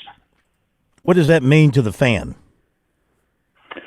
Well, to the fan, it means that Denny Hamlin and Bubba Wallace and Tyler Reddick and those guys, not Hamlin because he races for Gibbs, but his team, if those guys have a wreck or a miscue or a mess up in qualifying and they don't have that guarantee, they could miss a race. And, of course, that could cost them a championship. It could cost them a sponsorship. It's a big deal. That's one of the biggest benefits of being a charter team is that you are guaranteed a starting spot in every single race. Without that, you got to go qualify. And if something happens and you don't, there is no provisional anymore. So if you don't make the race. How many non-charter teams are there? I believe there's 32 charters. Okay. So a 36 race, that'd be 4. So, the odds are it's probably not going to happen. It's slim, but we've seen it before. We've seen some big names before miss races because something happened that they didn't qualify, and they had the provisionals and they used all of those, but that doesn't exist anymore. It's the same, a new system. So theoretically it could happen. Probably won't, but that's the issue that was argued in court this week. All right, back to Michigan. Who are you pointing at this time around at Michigan? Who are you eyeballing to win this thing? Well, I like the Ford. I like the Ford teams just because I know this. Having been a part of them for a while years ago, they put a tremendous effort into the Michigan races. It's a big deal for a Ford driver and team to win at Michigan for Ford Motor Company. Mm-hmm. And if you look at the stats over the past several years, Kevin Harvick dominated this race in a Ford. He did it in the Chevrolet too, but Ford's had good success there over the years. So I look for the Penske cars to be good and maybe the Roush cars to show up too. The old blue oval, huh? The old blue oval, yeah. This is their backyard, and it's a big deal for them. So is it not? We'll see how they can do. Is it not as big a deal for Chevy? I mean, it's their backyard too. Well, it is. I think it is. But for some reason, it seems like Ford has always just put more emphasis on that. They bring a large contingent of employees and executives to the racetrack, and you see them all over the garage. It just seems to be a big deal for them for some reason. All right. We'll look for that. Hey, as always, we thank you. Have a great weekend. All right, Phil. Have a good one. Jeff Owens in the fast lane in Bergie. You have a great baseball game. You'll be calling part of that and, of course, reporting on the website afterwards. You enjoy. Thank you, sir. Looking forward to it. Should be a lot of fun tonight. And we'll be back with George Bryan. On Point Weather is made possible by our friends at Palmetto Citizens Federal Credit Union on 107 The Point. Here's your weekend forecast. Well, we're not cooling down too much tonight. It's muggy and warm. The low temp is 74. Tomorrow, it's a mix of sunshine and clouds. A 30% chance we get an afternoon downpour. The high up to 94. For Sunday, scattered thunderstorms in the afternoon and the evening. 87 is our high temp. Have a great weekend. I'm Cal Moss with your On Point local weather. What's better than getting the best Wagyu and Hereford beef anywhere in these parts and getting it delivered to your door? How about knowing you're still supporting local farmers in Saluda over at H&J Cattle, where tradition meets quality? Visit HandJCattle.com. Place your order for $50 or more, get free delivery in Richland or Lexington County. Plus, Point listeners get 10% off your order. Enter keyword The Point as one word for your discount. HandJCattle.com. Through fingerprint. With SRN News, I'm Keith Peters in Washington. A man who investigators say was driven by a desire to kill all Zionist people when he threw Molotov cocktails at demonstrators in Colorado, raising awareness of Israeli hostages, has appeared in federal court to face a hate crime charge. Mohammed Sabri Solomon answered yes, and I understand in Arabic, as the magistrate judge explained his rights in the Denver courtroom on Friday. A former police chief and convicted killer known as the Devil in the Ozarks has been captured after he escaped from a prison, triggering a massive manhunt in the mountains of North Arkansas. Grant Harden's identity was confirmed through fingerprinting. The former police chief in the small town of Gateway near the Arkansas-Missouri border was serving lengthy sentences for murder and rape. More details at srnnews.com. Lots of plumbing companies out there. Few are truly local. Time to discover the difference with Franklin Plumbing and Drain Cleaning. See, when I faced plumbing woes at the Cohen home, Josh and his dedicated team, well, they were my go-to solution. They make a commitment to exceptional service. They arrived on time, clearly detailed all the costs and procedures, and efficiently handled all my repairs without any surprises. These days, how often do we complain about a lack of customer service out there? With Franklin Plumbing and Drain Cleaning, these folks are professional. They're courteous. They're skilled at what they do, and they've earned my trust, and they've earned my recommendation to you. From urgent repairs to the tankless water heater you've always wanted, they've got you covered. Visit franklinplumbing.sc.com or call 799-2222. That's 799-2222. Hey, you tell them Kev sent you from The Point. I'm pretty sure you'll want to thank me later. Hi, we're Glenn and Melanie Matthews, your neighborhood partners from Modern Exterminating. Since 1955, we've shielded your homes from unwanted guests. Corporate giants, door knockers, startups. No competition for our 3 generations of trust and expertise in pest control. Choose local, choose family, choose peace of mind. Experience the Modern Exterminating difference. Call 803-765-2315 or visit pestfreesc.com today. We are Modern Exterminating. It's your home and it's our mission. It's painting season in the Midlands, and Southern Palmetto Painting and Renovation sets the tone for inspired living. Watch your home change from ordinary to outstanding with colors that liven every wall and craftsmanship you can trust. Michael and his team are fully licensed, bonded, and insured. They care for every detail inside and out of your home. Let's give your home the style and care it deserves. Call 922-5615 Southern Palmetto Painting and Renovations, where every project reflects pride. Hey y'all, it's Ted from Flight Deck Restaurant. We're introducing the Wing and a Prayer Wednesday special. Purchase an order of wings and a drink and get a free gift card for the arcade. It has some of the most mouth-watering jumbo wings like flamethrower hot wings, barbecue wings, teriyaki wings, honey mustard wings, terry hot wings. You can get a half dozen for $9.95 or a dozen for $18.95. Served with celery and choice of dressing. So come join us at Flight Deck Restaurant to enjoy some great jumbo wings and lots of fun in our new and improved arcade. We at Flight Deck Restaurant, thank y'all, and God bless. Want to hear my success story? I'm Fran Halloran, the money coach. I'm celebrating a decade of partnering with The Point. It's one of the best decisions I ever made. I've used The Point to significantly grow my small business. It started with a meeting with Kevin Cohen. Do you own a small business? Are you on a limited budget? No problem. Reach out to Kev at 563-8558. Get a customized plan and start your journey to business growth with The Point today. Success is one call away. Take the leap. 4. Straight down the middle. It went straight down the middle. Then it started to hook just a wee, wee bit. And that's when my caddy lost sight of it. That little white pellet has never been found to this day. But it went straight down the middle. Well, what a time it is to be right in the middle of the golf universe, as we are here in South Carolina, the golf capital of America. Sports Talk, the golf talk show of South Carolina. Birdies, Bogeys, and Biceps, the golf segment of Golf Talk on Sports Talk in South Carolina. Starring George Bryan III and brought to you by Tsunami Bar Sports. Howdy, George. How are you?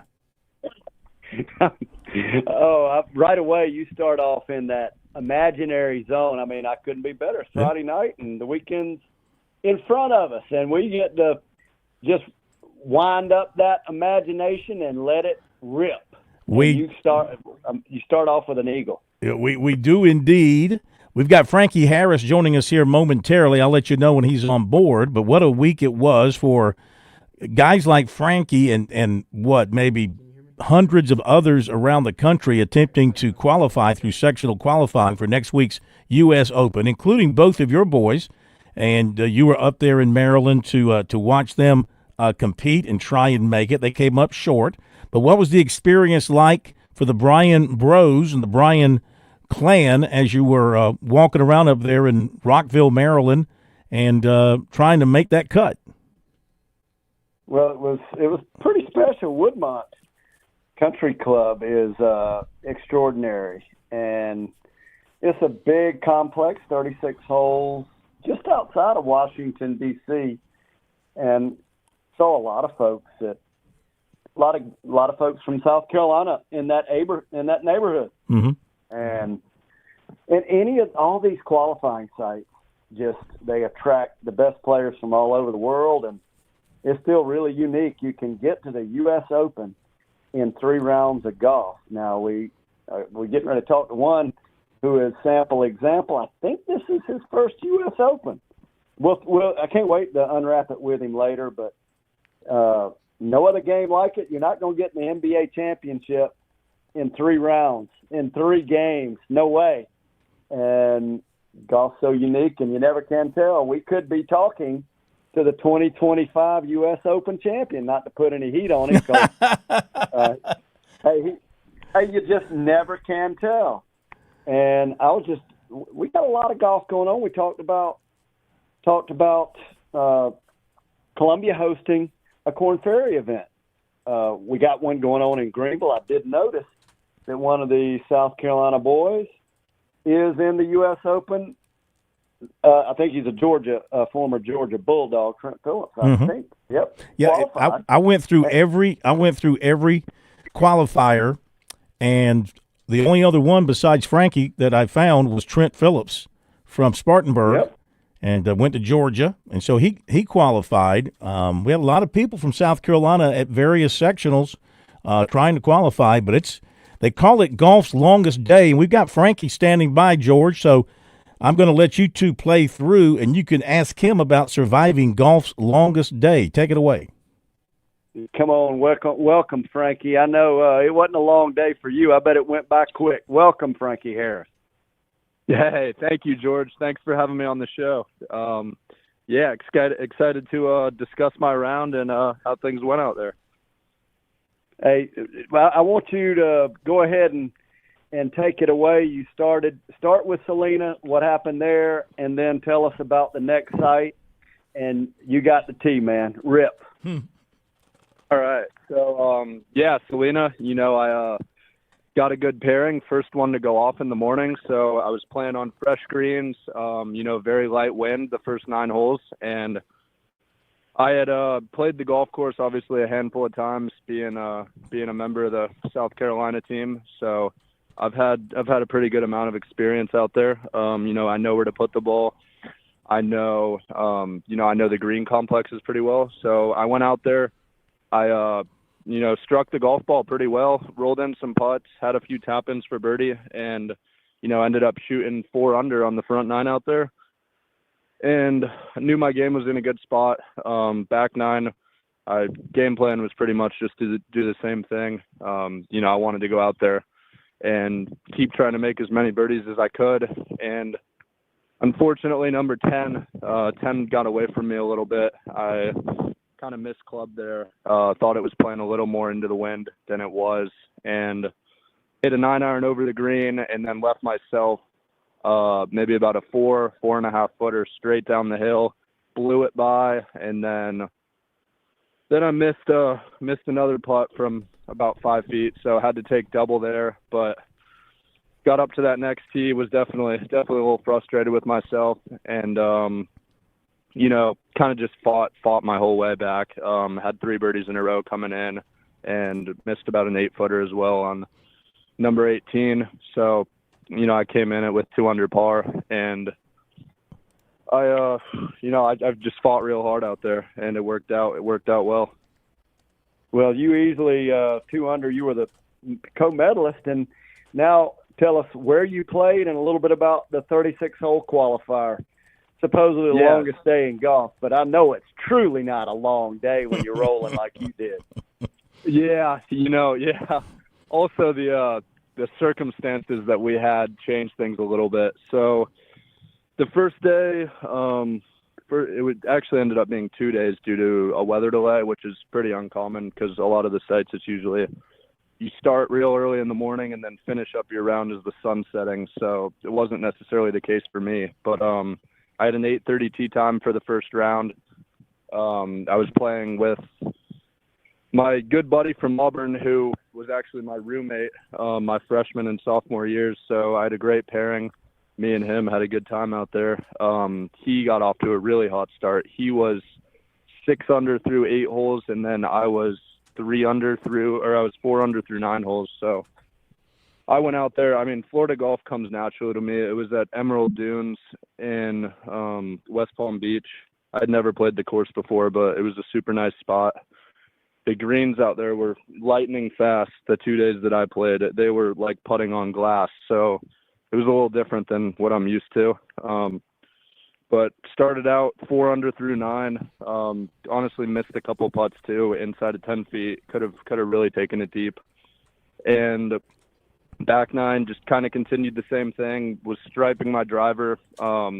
Really don't think I missed maybe more than one fairway in the course of 36 holes, and posted a 6-under round for the first round, and then we had a weather delay throughout that, so we played 18, finished that round, and then played 6 more holes only the rest of the afternoon. There were a lot of big storms moving through the area, so the 6 holes that we played, I started at about 5 p.m. for the start of the second round, and made an eagle on the par 5, and then made another birdie on my 5th hole of the second round. So I was 3 under through 6, I believe, starting off the second round, and then we got rained out the rest of the day and started up again the next morning, and really just did the same thing, played the exact same way I did the first round, and kept it rolling, really. Started off with some pars for that second round, and then made that first birdie, and that's where everything changed. I started sticking wedges close, started rolling in birdie putts, and then kind of just kept the momentum. Got to hole number 17, and it was a par 5, pretty wide open tee shot, but then narrows up pretty good by the green. I had 270 in to kind of like a bottleneck green. Pin was all the way in the back, water right, and bunkers short, not really anywhere to miss. And I was, I think, 11 under at this point for the 2 days, and roasted 2-iron right at the pin.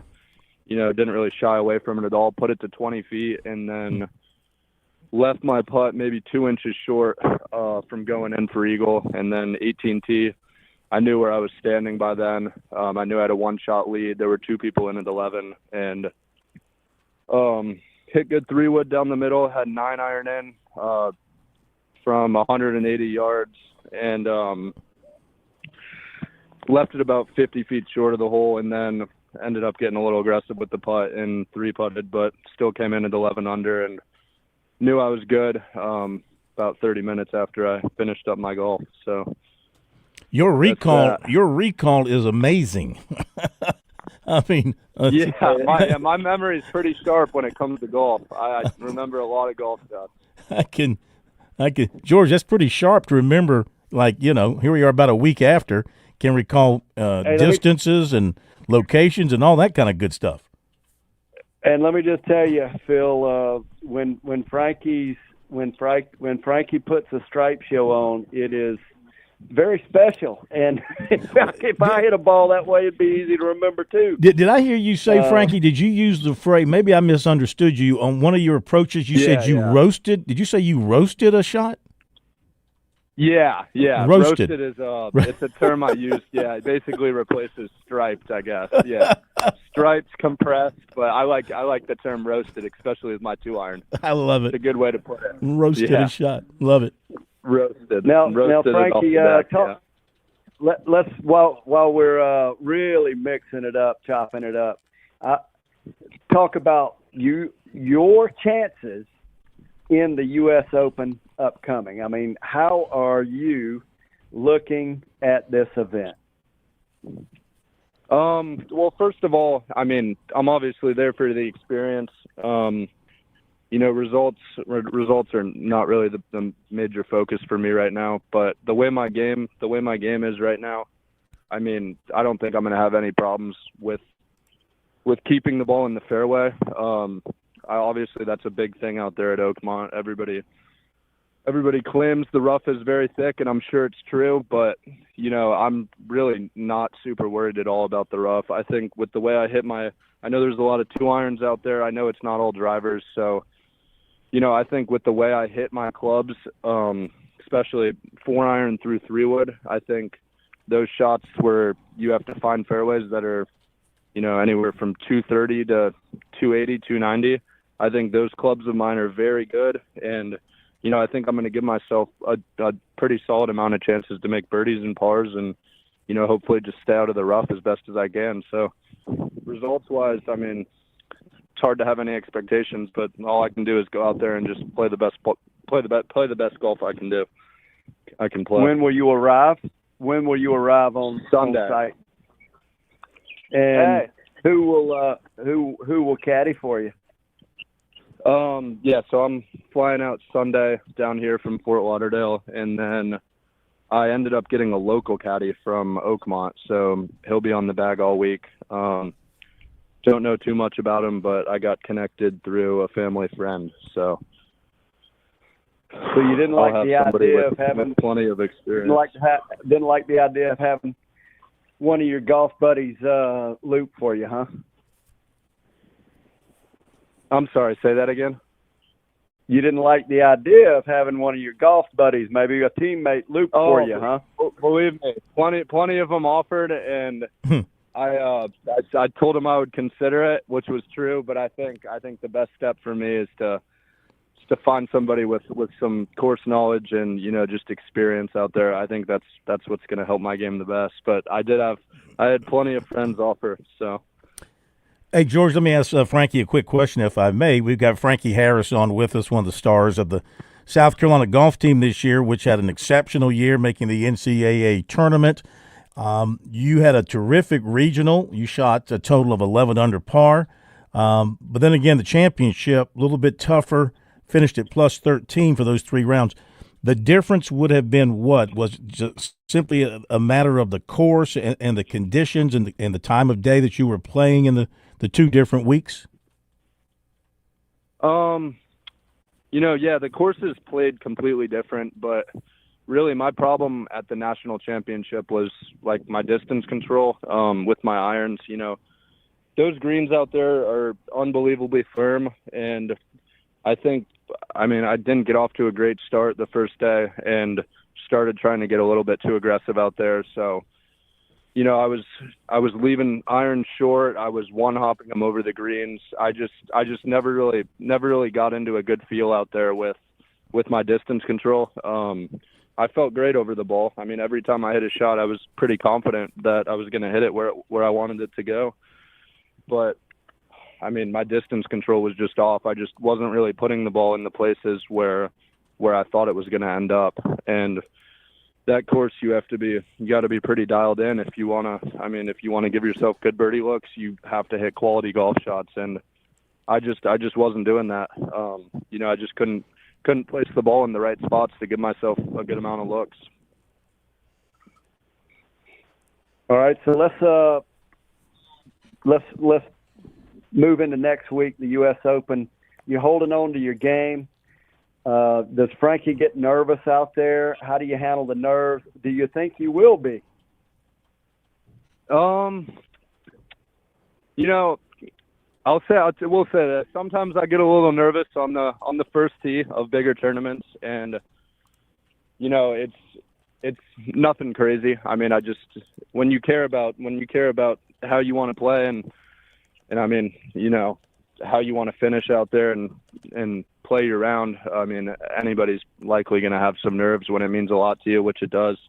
But usually it'll just be on the first tee. It's nothing crazy. But after I hit that first tee shot, usually I'm pretty relaxed the entire round. So I don't think it'll be anything too crazy. I've played in big tournaments before, and I'm going to just treat it like it's another tournament. That's all you can do. How many U.S. Opens have you won in your imagination, Frankie? I'd say a couple. I've had a few dreams already about it. a few random thoughts during the day. Have you won more U.S. Opens or more Masters in your dreams? Haven't thought about the Masters as much as I have as the U.S. Open, I will say. Okay. I've been thinking about it a fair amount. I've been thinking about holding up that trophy. I recall that I was reading Sports Illustrated. What I did at University of South Carolina is I found the basement of the Thomas Cooper Library. It was loaded with old Sports Illustrated, so that's where my golf bug was born. But I remember reading.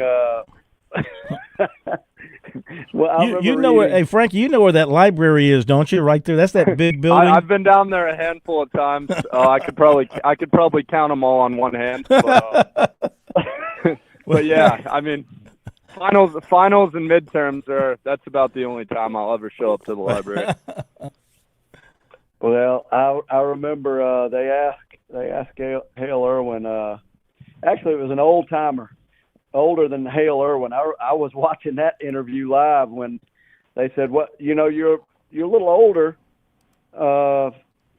What are you going to be thinking about? You've never tomorrow. You're going to be nervous. No, I've won a bunch of U.S. Open. Well, Hale, you've never won one. He goes, oh, but I have in my imagination. I've won hundreds. And sure enough, he went out the next day and got it done. But that's one of the things that I think is real intriguing. And do you do a lot of visualizing, Frankie? Do you go out and put yourself in situations, set it up before you get there? And when you get there, how does it match up? Do you mean as far as like winning tournaments or just shot by shot or? Yeah, I mean, I know, Frankie. I know when you go to the sectional qualifier, you're gonna play great. Do you see yourself playing great before you begin to play great? No, because I think every day is different out there on the golf course. I've high expectations for myself, obviously, but I think golf is determined shot by shot. So I think the way that I play is, I analyze the course, obviously, put a lot of thought into every shot, and then just execute when the time's right and play defensively when you have to. So you're not really one that goes out. You're not one that goes out in front and visualizes how you want to play the golf course before you get there. No, not at all. No, I wouldn't say that. That's interesting. Hey, I love. I've had the privilege for a lot of years of speaking to a number of players do it different, and heard great players answer both ways. So yeah, I know one thing. I know it. Do you simulate in practice? Will you pretend before you get there? And did you do that today? Did you hit a few shots in preparation, putting yourself there for next week? No, today I just played a money match. That was really all that came down to. But it wasn't high stakes, so I didn't feel any immense pressure by any means. But no, got out there early this morning, played a round at 7:36, I believe our tee time was, and we flew around there. But no, today I just kind of played for fun, put a little money on the line. But and how did your match work out? Did somebody buy you lunch? I played pretty well. Yeah, I shot 5 under today. Ooh, where'd you play? The guys I was playing with weren't too. Delray Dunes up in Boynton Beach, Florida. Okay, about 30 minutes north of my house. Hey, George, let me ask Frankie one final question because we're running short. Have you made your plans regarding your future golf? I mean, you have more eligibility left. Are you coming back to South Carolina, or what are your plans? Yeah, so my PGA Tour U started this past year in the fall, and I had a pretty good year. I had a handful of top 5 finishes. I had a couple tied for second place finishes, and right now I have one more year of eligibility left, so I'm going to go ahead and use that and see how I can do with the PGA Tour U stuff. And right now, I mean, I think it's a great way to, earn some status, get out on the tour, whether it's Korn Ferry, PGA, or even America's. I think for me right now, that's the best bet. So I'm going to go ahead and use my remaining year of eligibility and see where it takes me with the PGA Tour U program. Gotcha. Hey, Frankie, thanks a lot for joining us tonight, and man, congratulations on great run getting there, and it'll be a lot more fun for us keeping up with you. Enjoy next week. And well, thanks for having me on. This was a good time. Fantastic. All right, you have a good weekend. Thank you, Frankie. Great stuff. Thank you. Great stuff. Yep, of course.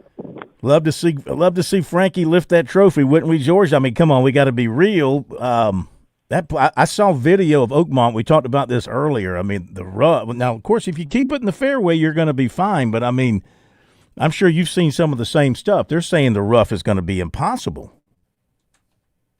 Yeah, and the way that I look at that is, as long as you're just in the fairway looking at it, you don't deal with it. You never really it doesn't bother you. Just keep it in the fairway. That's the way I like to play. Now that's not always how it works out, but yeah, the US Open protects the rough is just part of it. The greens will be incredibly hard, firm, and way up in the air, so it will put a premium on short game skill, wedges, how reading the speed and the field. It's pretty cool. Also, Trent Phillips in the field, and yeah, the TV coverage hadn't outlined it, but one of my favorite events to watch, the U.S. Open on TV. So let me before we leave, I want to mention the BMW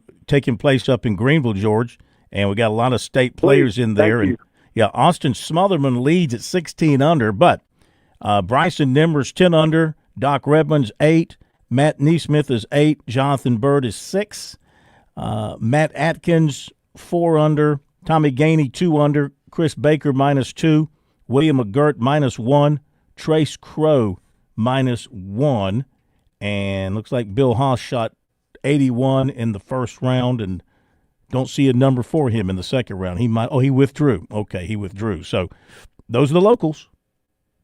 Hey, I think we need to talk about Trace Crow next week, and I think that music is on, but I think congratulations in order for him too. But I hear that music. Thanks for Tsunami Bar Sports sponsoring this segment. And, hey, until next time, tee 'em high, but shoot 'em low, Phil. Have a good weekend. You too, buddy. Great stuff. Thank you. And thank you, Frankie Harris, for being with us. Thank you, everybody, for being with us. Thank you, Plummer. And we'll have a great weekend. We'll see you Monday.